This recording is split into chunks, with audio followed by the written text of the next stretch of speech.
अंतरायतिमिरोपशान्तये शान्तपावनमचिन्त्यवैभवम् तं नरं वपुषिकुञ्जरं मुखे मद्महे किमपि तुन्दिलं वहः। गुरुर्ब्रह्मा गुरुर्विष्णुः गुरुर्देवो महेश्वरः, गुरुः साक्षात् परं ब्रह्म तस्मै श्रीगुरवे नमः।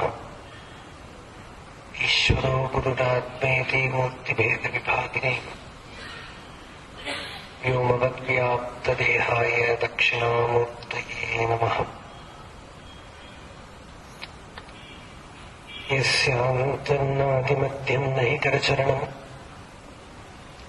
नामगोत्रं न सूत्रं नो जातिर्नैव वर्णा न भवति पुरुषो नानपुंसं न च स्त्रीं नाकारं नैवकारं न हि जनिवर्णं नास्ति पुण्यं न पापम् तत्त्वं नो तत्त्वमेकं सहजसमरसं सद्गुरुं तं नमामि। सदाशिवसमारम्भां शङ्कराचार्यमध्यमाम् अस्मदाचार्यपर्यन्तां वन्दे गुरुपरम्पराम्। मौनव्याख्या प्रकटितपरब्रह्मतत्त्वं युवानम् वर्षिष्ठान्तेव सदर्शिगणैरावृतं ब्रह्मनिष्ठैः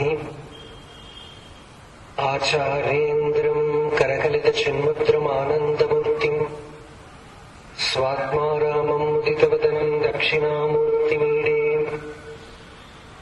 वेदान्तार्थविभासकाय तये शान्ताय सन्न्यासिने नानावादिनगेन्द्रसङ्घपवये योगीन्द्रवन्द्याय च मोहध्वान्तदिवाकराय भगवत्पादाभिधां बिभ्रते तस्मै भाष्यकृते नमोऽस्तु सततं पूर्णाय बोधात्मने अपार सच्चित्सुखवारिराशेः यस्योर्मिमात्रं भुवनं समस्तं गुहाहितं तं रमणं गभीरं चिन्ताविहीनं हृदि चिन्तयामि। देहं मृण्मयवज्जडात्मकमहं बुद्धिर्न तस्यास्त्यतो नाहं तत्तदभावसुप्तिसमये सिद्धात्मसद्भावतः कोऽहं भावयुतः कुतो वरधियाम् दृष्ट्वात्मनिष्ठात्मनां सोऽहं स्फूर्तितया अरुणाचलशिवः पूर्णो विभाति स्वयं करुणापूर्णसुताब्धे कबलितघनविश्वरूप किरणावल्या अरुणाचलपरमात्मन् अरुणो भव चित्तकञ्जसुविकासाय त्वय्यरुणाचल सर्वं भूत्वा स्थित्वा प्रलीनमेतच्चित्रम् हृद्यहमित्यात्मतया नृत्यसि भोः ते वदन्ति हृदयं नाम अहमिति कुत आयातीत्यन्विष्यान्तः प्रविष्टयात्यमलधियाम् अवगम्य स्वं रूपं शाम्यत्यरुणाचलत्वयि नदीवाब्धौ त्यक्त्वा विषयं बाह्यं रुद्धप्राणेन रुद्धमनसान्तस्त्वाम् ध्यायन् पश्यति योगी दीधितिम् अरुणाचलत्वयि महीयं ते त्वय्यर्पितमनसा त्वां पश्यन् सर्वं तवाकृतिदया सततं भजते अनन्यप्रीत्या स जयत्यरुणाचलत्वयि सुखे मग्नः। हृदयकुहरमध्ये केवलं ब्रह्ममात्रं ह्यहमहमिति साक्षात् आत्मरूपेण भाति हृदि विषमनसा स्वं चिन्वता मज्जता वा पवनचलनरोधाद् आत्मनिष्ठो भवत्वम् यस्माच्चादं जगत्सर्वं यस्मिन्नेव प्रलीयते येनेदं धार्यते चैव तस्मै ज्ञानात्मने नमः। प्रज्ञानां शुभ्रदानैः स्थिरचरनिकरव्यापिभिर्व्याप्य लोकान् भुक्त्वा भोगान् स्थविष्टान् पुनरपि धिषणोद्भासितान् कामजन्य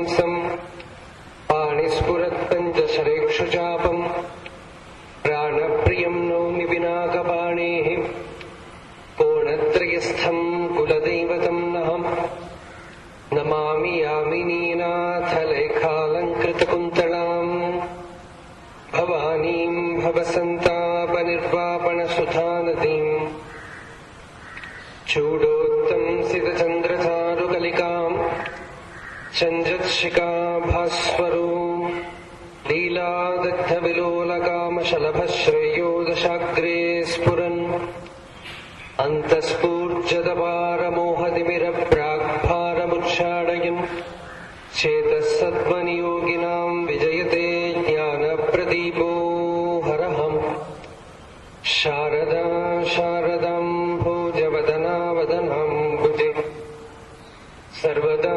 सर्वदास्माकम् सन्निधिम् क्रियात् राकाचन्द्रसमानकान्तिवदनाम् नाकादिराजस्तुताम् मूकानामपि कुर्वती सुरधुनीनीकाशवाग्वैभवम् श्रीकाञ्चीनगरी विहाररसिका शोकापहन्त्री सताम् एका पुण्यपरम्परा पशुपतेः आकारिणी राजते योऽन्तः प्रविश्य मम वाचमिमाम् प्रसुप्ताम् सञ्जीवयत्यखिलशक्तिधरस्वदाम्नाम् अन्यांश्च हस्तचरणश्रवणत्वगादीन् प्राणान्नमो भगवते पुरुषाय तुभ्यम्.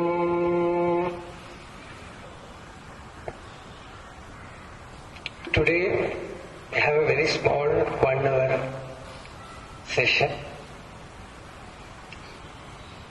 For giving Bhagavan's teaching 1 hour is too much. It is very long.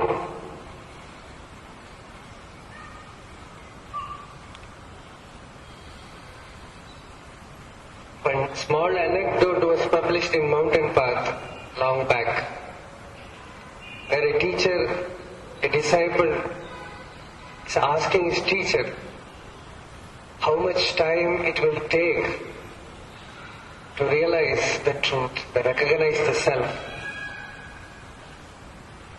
And the Guru says, perhaps 1 minute.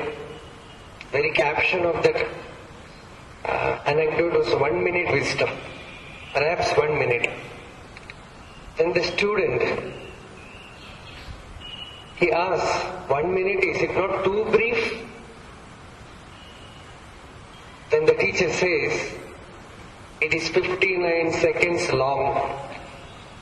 You need only a second, a snap. Because truth or self is already there. It is your very nature. You don't need time to recognize it. If you have to achieve something, attain something, become something, you need time, you need effort. You have to create something, then you need effort. Because that thing is not you, it is in a distance, you have to reach it. So you need time, you need effort, you need space, but here there is no space between you and the truth, you and the self. There is no time involved, because time itself is only mental, and the self is here and now. It is ever shining forth. Swayam Prakasha, that's the word used in Sanskrit. Swayam Prakasha. Swayam Prakasha means self-effulgent.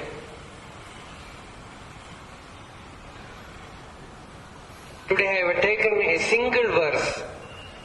The verse itself is not a complete verse, a small verse of Bhagavan.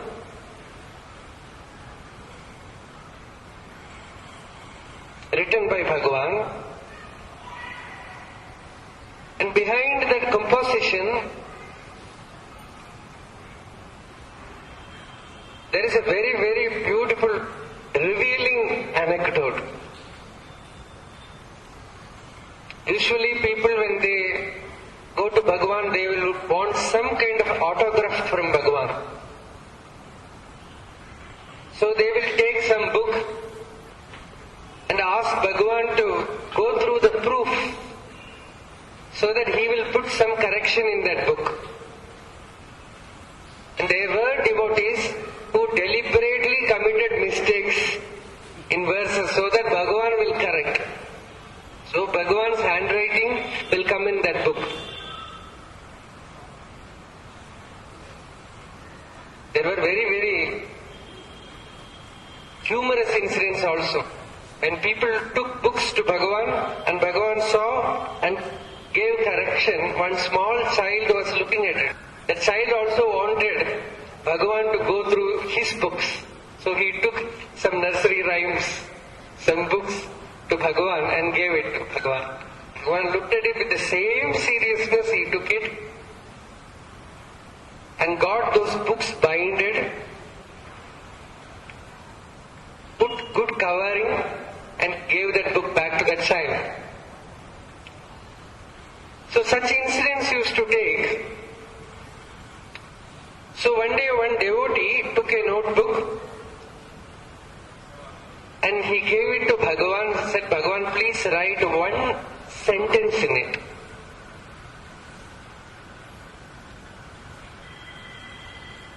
ஏதாவது எழுதுங்கோடு. Something to write. Then Bhagavan said, what is there to write? What is there to read or what is there to write? Chumma iru. He said, keep quiet. And devotee, he did not give up. He insisted, Bhagavan, please write at least a few words. Then also Bhagavan, with his usual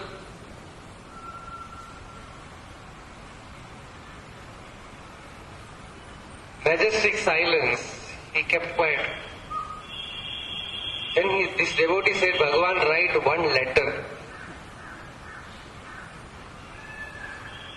One letter, in Sanskrit, the letter means akshara. The word used for letter is akshara. And akshara also means the indestructible, the indestroyable, the absolute. So he said, write at least one akshara. Ekam Aksharam. One akshara. So Bhagavan took that notebook, then started writing one verse. Very beautiful muktakam. We call it as muktakam. It's not a complete verse. He wrote that muktakam, Ekam Aksharam Hridi Nirantaram Bhasate Swayam Likyate Katham.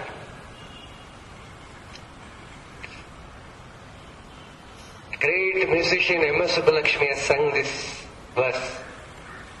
She has some of Bhagavan's works in which she starts with this verse, Ekam Aksharam Hridi Nirantaram Bhasate Swayam Likyate Katham.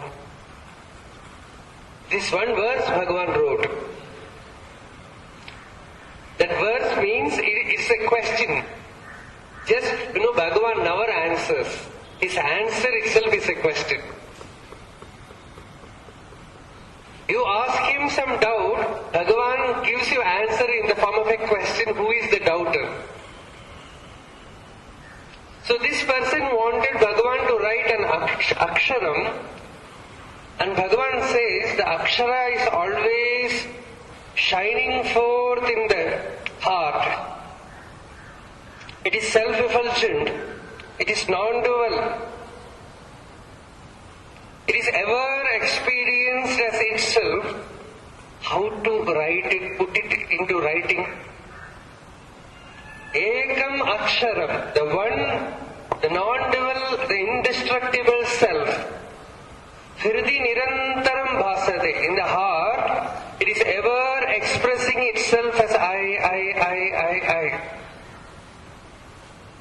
Bhasate means it's experienced, it is effulgent. Swayam bhasate. It needs no help from the senses, from the brain, from any external light to illumine it. It is self-luminous. And everybody is experiencing it. The Upanishad says, Sarvanubhuhu. It is experienced by all. It is immediate experience of all. You sit in a dark room, you may not be aware of the second person, the neighbor who is sitting near you, but you are aware of your existence. Your existence is self-effulgent. Your I amness is self-effulgent. It is Swayam Prakasha. It is not the experience of the mind. It is not the experience of the brain. Even the body is only sensation, but the experience of aham, I. Bhasate Swayam. Bhagavan says it is ever expressing itself. It is experienced by all. It needs no writing, it needs no books. Just you have to recognize it that it is already there. Pay attention to it. You put your attention everywhere, but not on the self. The usual example that we give is the spectacles which we keep in our nose, in our eyes. And we search for our glasses, we search for our spectacles. Through those glasses you seek where it is kept. Almost everyone who keeps a glass, they do this mistake. They search for the spectacles through the spectacles. So too, the experience of the self is always there. It is Anubhava Swarupa. We say it is Anubhava Swarupa. Anubhava means experience. And the experience is non-dual. It is there always, but we confuse it with the body or the mind. You have to just segregate it, that's all. The body undergoes change, the mind undergoes change, but this experience remains integral. It remains same. The usual reasoning that we give is the childhood, the youth, the old age, everything comes. An old man takes his own photograph taken when he was only 8 years old or 4 years old. He is now 80. He takes that photograph and shows that this is my photograph. And his own grandchild, he asks, it doesn't look like you. He says, this is my photograph. The body has changed, but I am the same. The mind has changed, but I am the same. That sameness, that continuation of experience is always there. That chit, that awareness.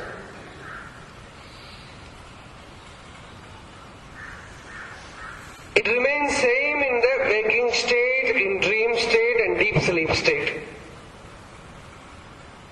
In waking state, the body is there, the mind is there, I am. In the dream, the body is not there, the mind operates, I remain. And in the deep sleep, neither the body exists, nor the mind exists, the senses are not there, and my own personality is not there, but still I am there. That's why we say, We say, I had a very sound sleep, I was very happy. That happiness comes from the depth. Sorrow can never enter into the field of deep sleep. Have you ever observed that? Sorrow or suffering can enter only the waking state and dream state. It can never enter into the deepest center, and every day is a revelation of that truth. Every day it is a demonstration of that truth that there is no suffering when there is no body or the mind. In the deep sleep there is only joy.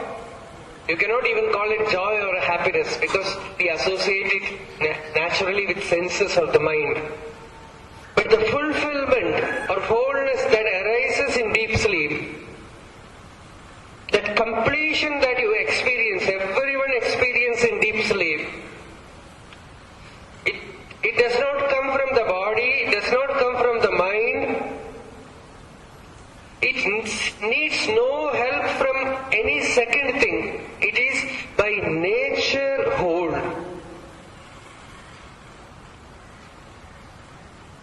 That's why Bhagavan who am I? Bhagavan starts with deep sleep. He says, in deep sleep, everybody is experiencing it.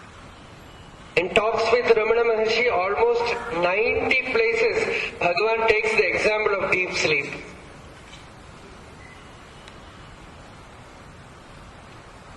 And in deep sleep, without the body or the mind, I exist. My existence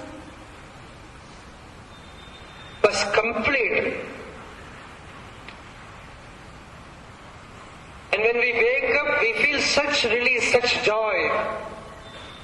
You cannot deny it, because suppose you have to wake up by 5 o'clock in the morning. Suppose you get jolted by 1 o'clock, 1:30 or 12 o'clock. You wake up. And you come out from deep sleep. And you look at the timepiece, what is the time? You see it's only 1 o'clock, you have still 4 more hours to sleep. How will you feel? Next moment you are inside the blanket. Why? Intuitively you vote for that state where the body is not, the mind is not, the world is not, the ego is not. Even the intellect was not used much. Intuitively, instantaneously you recognize. With a sudden influx of intuition, you recognize that state is a complete released state.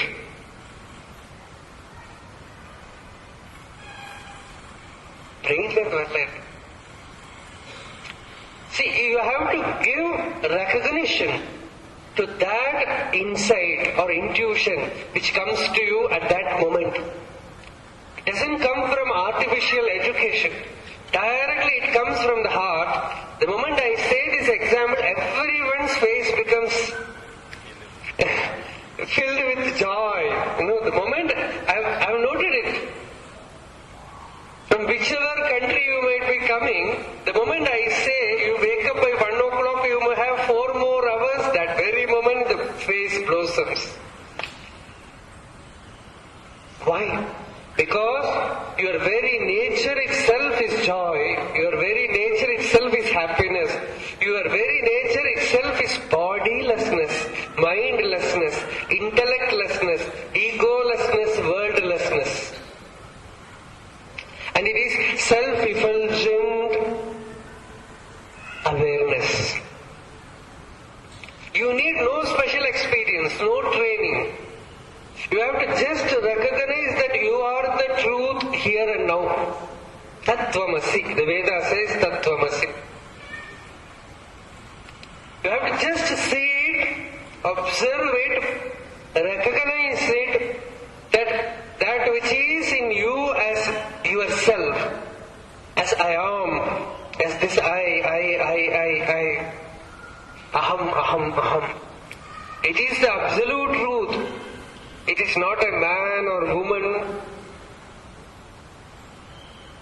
It is neither Hindu, Muslim or Christian. It is the pure unalloyed self. It is the infinite truth which is always expressing itself as existence. So Bhagavan says it is always there. How to write it? You just recognize it. You are that likhyate katham. How shall I put it in writing? Ekam Aksharam hridi nirantaram. And Aksharam is that. There is one word. Sakshara. In Sanskrit, Sakshara means literate. Nirakshara means illiterate. In one verse, Shankaracharya says, one who has recognized the Akshara, the indestructible self, in his bosom, he alone is his Akshara. Even if he is an illiterate, he doesn't know how to read or write. If he knows the self, he has all the knowledge. He knows the center which can heal himself and heal everyone. But the external knowledge is not healing you. It is giving you all the tension, all the depression, all the problems. You learn so much and your head is full of letters. Kanakamma has narrated one incident. One day in post, few books arrived in ashram. Usually whatever comes in by post, it will be taken to Bhagavan. So they took that bundle to Bhagavan, it was opened, and it was some philosophical books, huge volumes of Vedanta books. They kept them in front of Bhagavan. Bhagavan took one after the other, opened them, went through them, then closed it and kept aside. Then after seeing all the books, overall seeing all those books, Bhagavan said, "Enada ezhuduralo." I wonder what they write, how much they write, what is there to write. The truth, the Brahman, what all the Vedas declare, it is ever experienced in your heart as I am. Nobody can deny it. It's the undeniable experience of everyone. Brahmadi sthavaranteshu. And what is there to write so much? Brahma Satyam. Then they read so much and they write so much. What is there to write? So that is ever experience as the self. You have to do the right way of enquiry, seek within and find out what is the nature of this awareness as I am. It is not made of the body. Because you separate the body, you take all the parts of the body, the I remains. It is whole. The experience of I has nothing to do with the body. Even our modern medical science gives us so much help. They separate all parts. Liver transplantation, heart transplantation, kidney transplantation. And they say that there is a chance that you can even change your head. Stories are there in the Upanishads, in the Vedas, in the Puranas. Many stories are there, you can change your head and keep another head. Even that does not change the experience of I. It remains uncorrupted, unbroken. Is it not sufficient?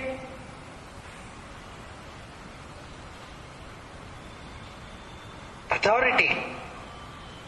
You need no authority from outside because your very experience proves that you are not the body. And in deep sleep, bodilessness does not create any problem. In fact, all problems comes to an end there.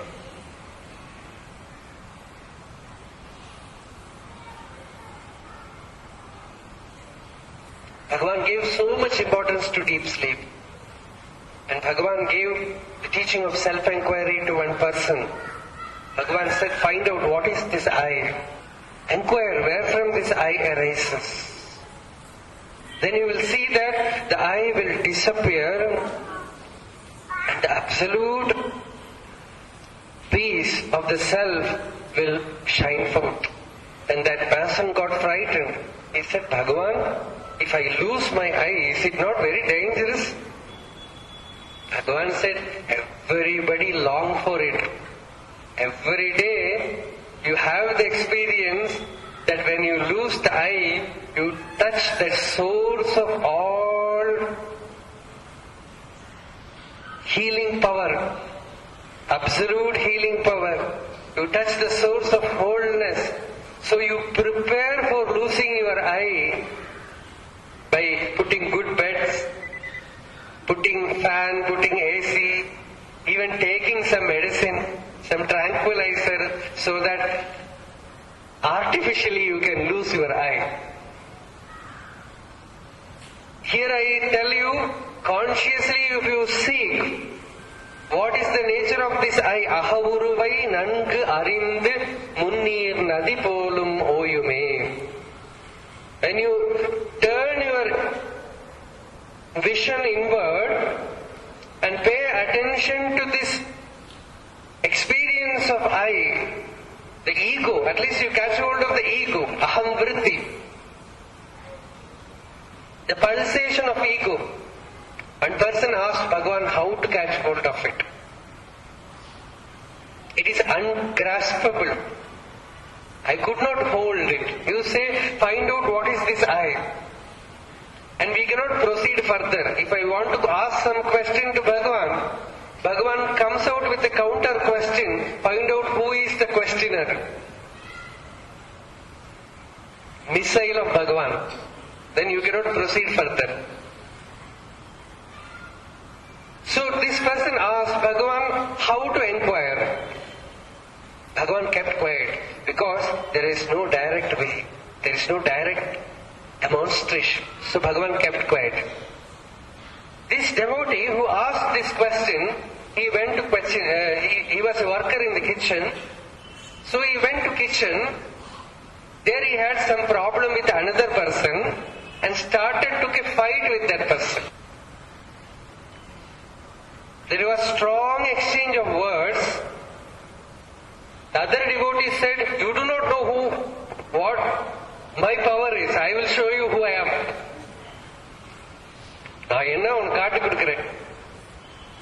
And this person also said, do you think I am an ordinary person? I will show you who I am. Both of them, they were arguing like this. Suddenly they found Bhagavan was standing there. They just blushed. They felt ashamed. Bhagavan said, do not feel ashamed. You asked how to inquire who am I. This is the right moment to hold. You know, you feel that pulsation. I was insulted. I was insulted. I will not stand this. I will not bear this. I will retort. I could not bear this. So find out when that pulsation is just like a snake. When it goes into that hole, you cannot catch it. When it puts its head outside, that is the right moment to catch hold of it. So this is the moment to hold that aham vritti, that I. Now seek, now find out. Bhagavan did not comment on those words or content of their mind or what they spoke. Bhagavan found out a right moment to show him how to do self-inquiry. That is the right moment he felt that pulsation. And day by day, Devraj Mudaliya asked Bhagavan how to do self-inquiry. Bhagavan says, find out this pulsation. In usual ordinary moments, it will subside. But when you are insulted, when you face some dire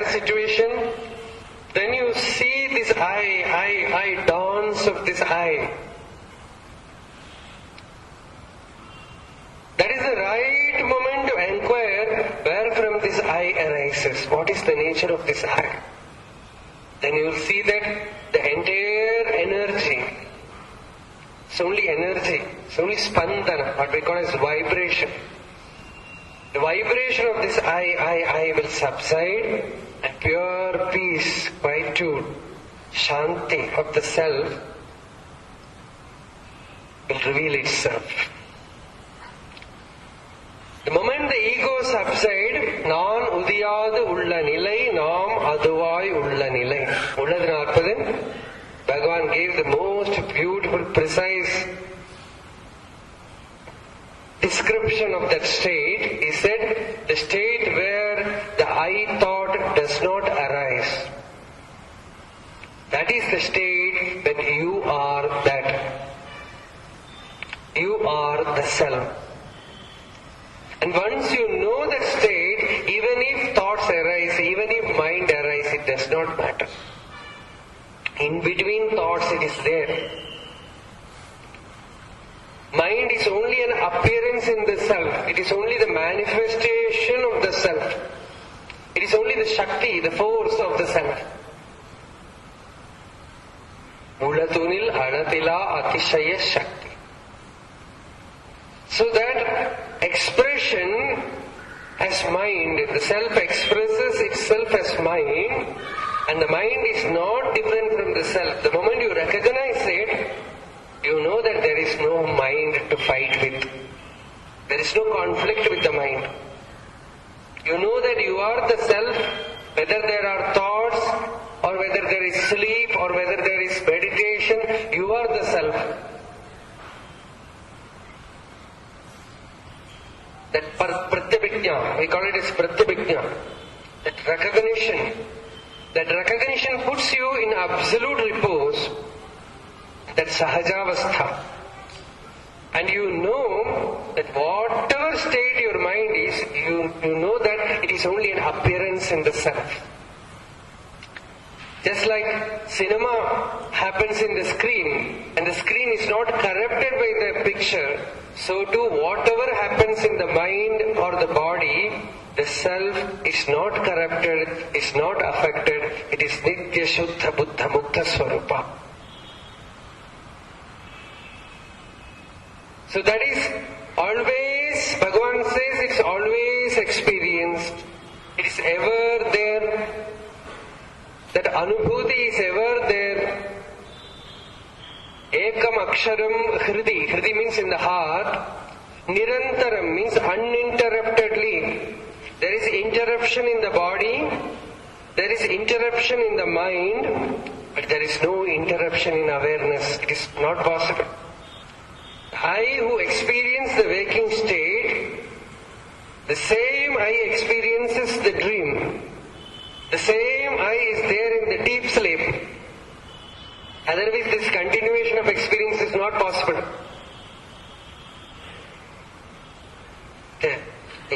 இது மனன பண்ணி பார்க்கணும். இதை நாமளே தூங்கி எழுந்திருந்து பார்க்கணும். When you wake up from sleep, just pay attention what was my state a few minutes ago, few minutes back. Intellectually you know sleep. Intellectually you know dream. And you know that now you are in the waking state. But when you reflect, you have to just bring in that state of deep sleep into this waking state. That is very difficult because it's just like bringing that Akasha Ganga. Every day you wake up, usually you come to the waking state through the corridor of dreams. So naturally you will forget that sacredness of deep sleep. The depth of deep, profundity of deep sleep. That is why we call it veiling power. The ignorance is there. It does not permit you to go beyond the body or the mind. So in the traditional sampradaya, they do the manana in the night. With so much manana nididhyasana, in the night they do, and when they wake up deep sleep, that moment you have to recognize what was my state a few hours back, a few minutes back. Whether I was a person, whether I had a mind or body, whether I had any kind of limitation in that state. See, we are not trying to give you some new experience, some new teaching, some new technique, some new method. No. We are just showing you a real mirror. The entire Vedas, all the sages, they do not want to give you anything new. They only want to take everything from you. Remove your body, remove your mind, remove your ego, remove your ignorance, so that you recognize that you are already free. Because anything that comes from outside, you are bound to lose it. You do some sadhana and create some special experience, and that special experience is the effect of the sadhana. The moment you remove the sadhana, that experience will also go. So the Vedanta Jnana or Atma Vidya is not something which you attain through some sadhana. Sadhana is only preparation. It's only cleansing the brain, cleansing the mind, cleansing the doors of perception, so that you recognize what is already what is.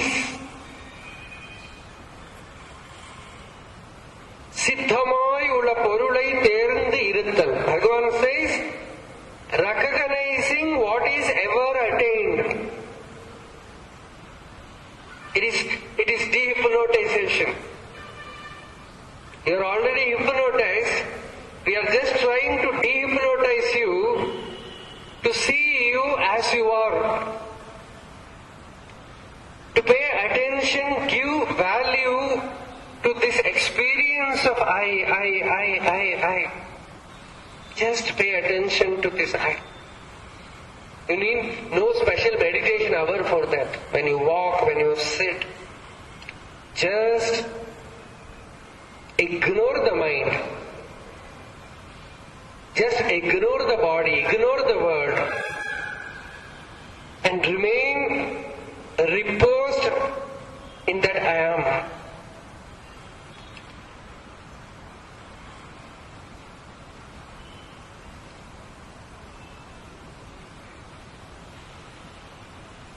Let the thoughts come and go. Recognize, just pay attention to what is as I am. This aham, this center, where the pillar of fire, that Arunachala Deepam, the real Arunachala Deepam is there within you. The Upanishad says, wet fire. Have you ever heard wet fire? You have heard fire is hot, but the Shruti, the Vedas say, it is a very cool fire. Cool flame is blazing forth in the heart as I, aham. And Bhagavan says there, it is Brahman. It is Brahman. It is Shiva. Arunachala is ever there in you as aham. The experience of I is not the experience of matter or mind. The experience of I itself is mukti.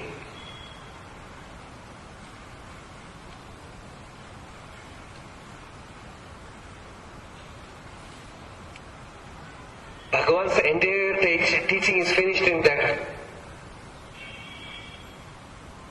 Shankaracharya says, everybody has the experience of the self, but they don't know that this is that. So to introduce the divinity of your own nature, the Shastras, or the realized sages, they are necessary. When you just see them, when you pay attention to their words, you do not understand anything new, you just recognize that you are having the treasure already. Thedadu Utranal Tiruvarul Nidhi Agathiyakam Tirtharul Arunachala. Bhagavan says, hey Arunachala, that unsought treasure, I never searched for that treasure was already there within me, ever available treasure. The divine treasure, Tiru Arul Nidhi, the divine treasure of grace. It is ever there within me, but still I suffer because of ignorance, because of non-recognition of the self. Please remove that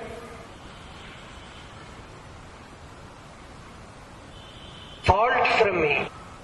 Please remove that ignorance from me. Make me recognize the self. Make me recognize the truth. And make me recognize my own absolute free nature. Bhagavan recognized the moment he came to Arunachala. Bhagavan says, I looked at Arunachala. Next moment my mind was introverted and I sought who saw. Who is the seer of Arunachala? He just looked at Arunachala and we are fascinated by that majesty. Bhagavan says, the moment I saw Arunachala, my mind was introverted and it went deep down the source and merged in the heart and became one with the stillness of the self. The moment he came to Tiruvannamalai, that is the thing which happened. He came in the train, got down there, and before going to the temple of Arunachala, he looked at Arunachala Shiva. That is why Bhagavan liked that spot, that railway track Varadolio. And that when T.N. Swamy here wanted to take a photo, special photograph of Arunachala, he asked Bhagavan, where should I take it? Then Bhagavan gave him that spot, particular spot. And the railway track enters Tiruvannamalai. And this photographer, he asked Bhagavan, why that spot? Bhagavan said, because that is the place from where I first saw Arunachala. That nobody can forget, the first vision. So the moment I saw Arunachala, my mind was pushed deep down. And there was no seer, there was no seen, there was no process of seeing.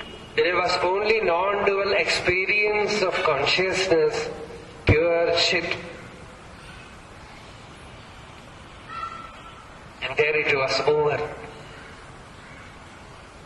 And all his life, 54 years, that body remained in front of us. The only purpose of that physical existence was to tell you that you are the truth. There was nothing for him to achieve. He was there to make you remember that you need nothing from me or from the world. You are yourself the treasure. When one person came to Bhagavan and he started crying, he poured forth all his troubles to Bhagavan and said, Bhagavan, I am having so much problem in life. Please rescue me. Then Bhagavan said, everything will be alright. It's all the tricks of mind. When the mind becomes quiet, there are no problems at all. Keep quiet. This person said, Bhagavan, still I cannot bear this problem.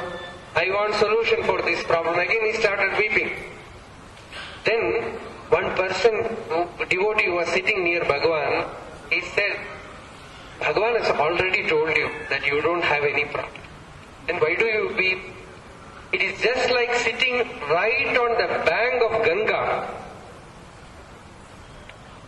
and just screaming, I am thirsty, I am thirsty, I am thirsty.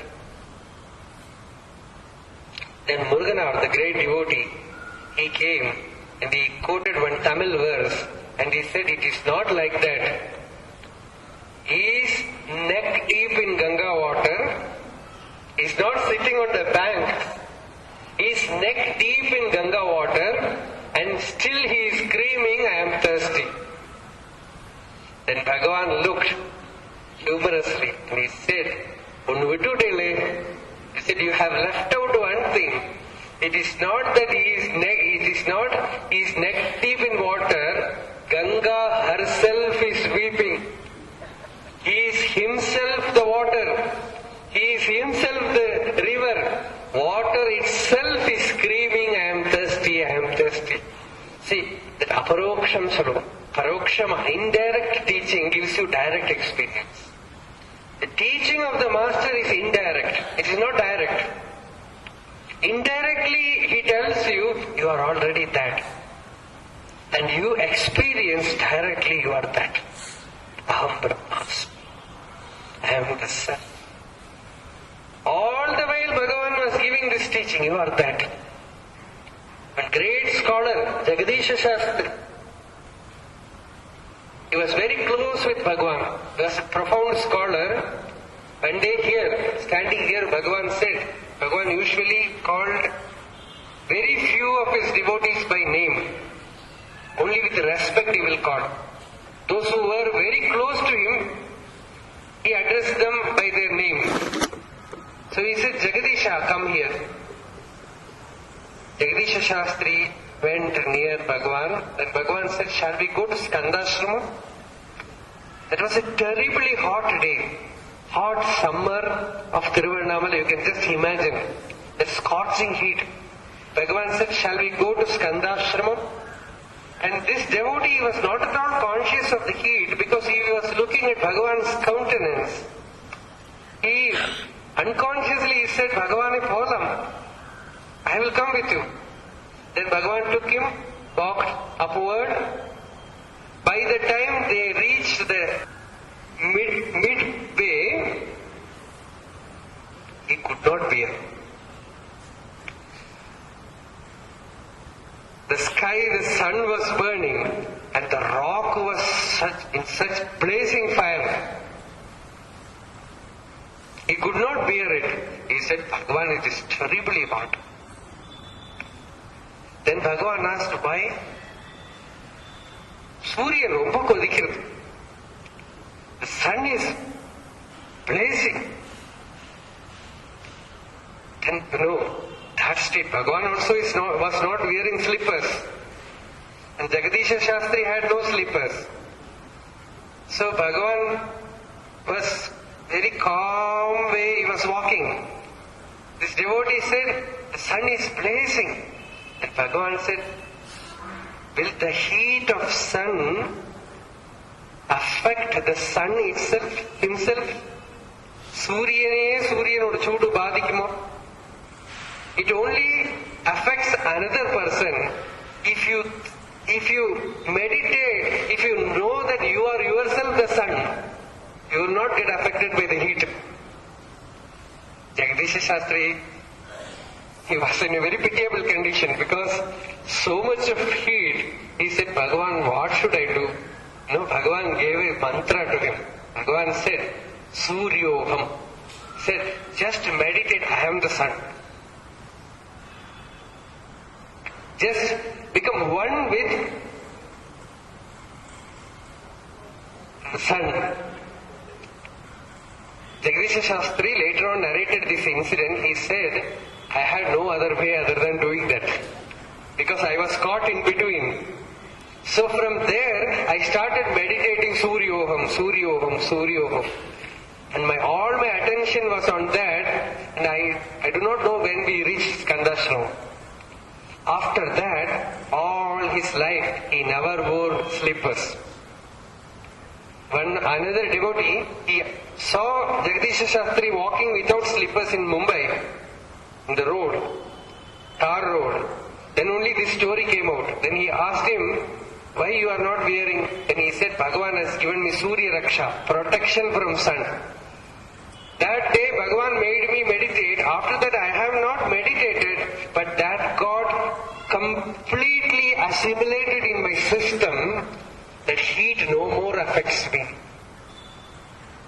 Whenever I feel that heat, that very moment, this experience of that Suryoham meditation for one day in Bhagavan's presence, it just protects me. Nothing affects me. So, for all suffering, Bhagavan asks, is there a suffering apart from you? Is there a sorrow apart from you? Is there a world apart from you? Is the sufferer, the experience of suffering, different from the suffering? When you become one with that, then there is neither the suffering, nor the experiencer, nor the process, nor the object of suffering. You become one, whole, Purna.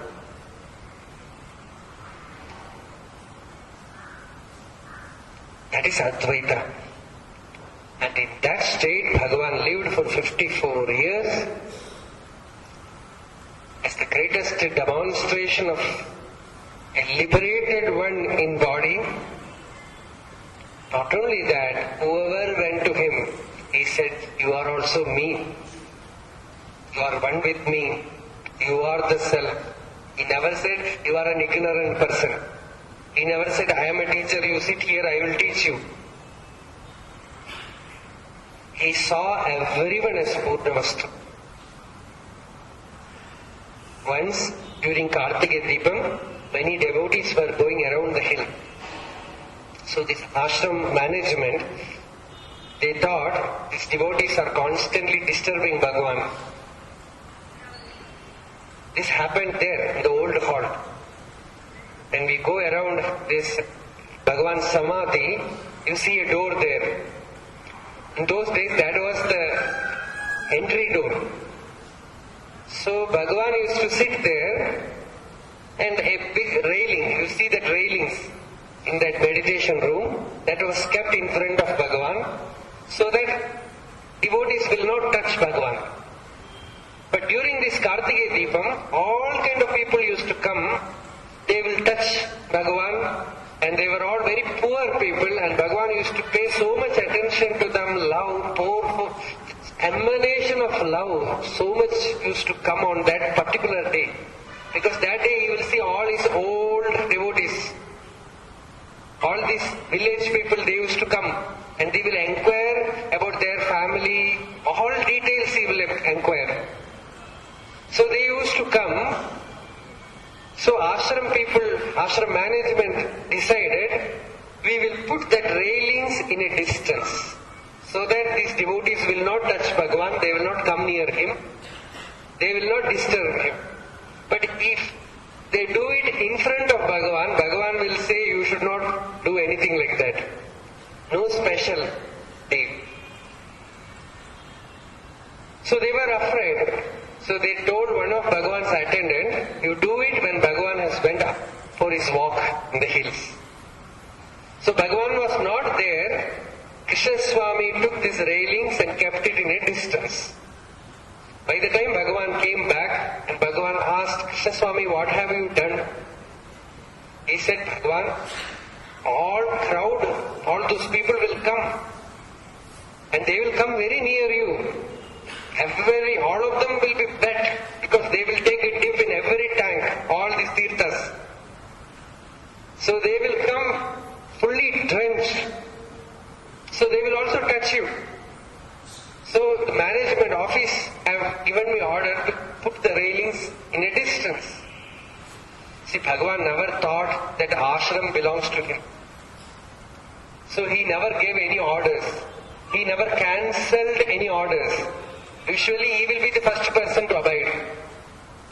So this order also, when they told that ashram office have decided that Bhagavan, if it is wrong, then he will correct it in his own way. He will not say, obey me. But this time Bhagavan said, you have obeyed ashram management. Now will you do me also a help, a favor? Then Krishna Swamy knows Bhagavan is up to some trick. He asked what Bhagavan? Bhagavan said, take this sofa, this this couch and put it near the railings. He never said, bring the railings back. He said, let it remain there, I will go there. Then Krishna Swamy said, Bhagavan, then whole arrangement is failed. Bhagavan, tomorrow so much crowd will come. And he will use very sharp language. He said, all right, Ramakarangala varuva. The Gramathaka Pasangala. All this village folk will come. Bhagavan said, oh, you think all these poor people will come? Do you know who they are? Krishna Swamy said, Bhagavan will give darshan to them. Do you think all these poor beggars are coming and the Swami is sitting and giving darshan to them? No. You know who they are? They are all Arunachala Swarupa. They are all the forms of Arunachala and we should get their darshana. We should get their vision. That is why this sitting. Adhikata in the Iruppu. That is why I sit. Then there you can recognize that Amrita Drishti. He was not looking at the body, he was not looking at the mind. That X-ray vision, that vision deep into the self, into the divine center. He was not, that is why that love, so much affection, natural. Whether it is man, animal, whether it is monkey or the peacock or a dirty dog, everything is same to him. Everything is same. Krishna Swamy himself used to narrate, one dog tried to come inside ashram. It was so dirty, full of that disease, skin disease. So all ashram dogs were chasing it outside. So it could never come near Bhagavan. That night, Bhagavan went for his toilet near the mountain, and it took so much time. Then this attendant went near and saw this dirty dog licking entire body of Bhagavan. Bhagavan sitting there, porum. Tripti acha, poruma. And the dog was just licking from the head to foot. Whole body showing its affection. From the tail to head, it was filled with affection, licking his entire body, and Bhagavan sat there like this.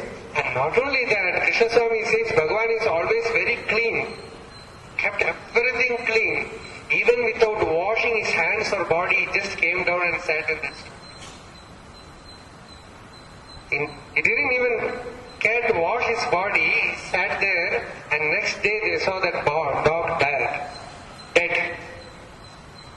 That Jiva was waiting to get a touch. It is not that persons are coming, it is not the bodies are coming. Even in satsanga, when you sit, it is not the body which is coming. It is the deeper force, the deeper being which brings the body here and makes it absorb, bask in that radiance. It absorbs. It just takes that vibration of Bhagavan's presence. And Bhagavan knew it. Bhagavan never looked at the person. He saw that Shakti behind it. So it makes no difference whether it is man or woman or dog or peacock or monkey or whatever it is. He only saw that Jiva, that inner being which brought that body here.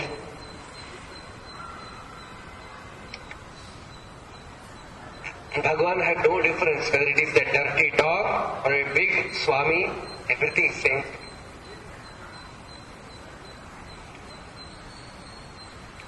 He was ever ready to give. You have to take it.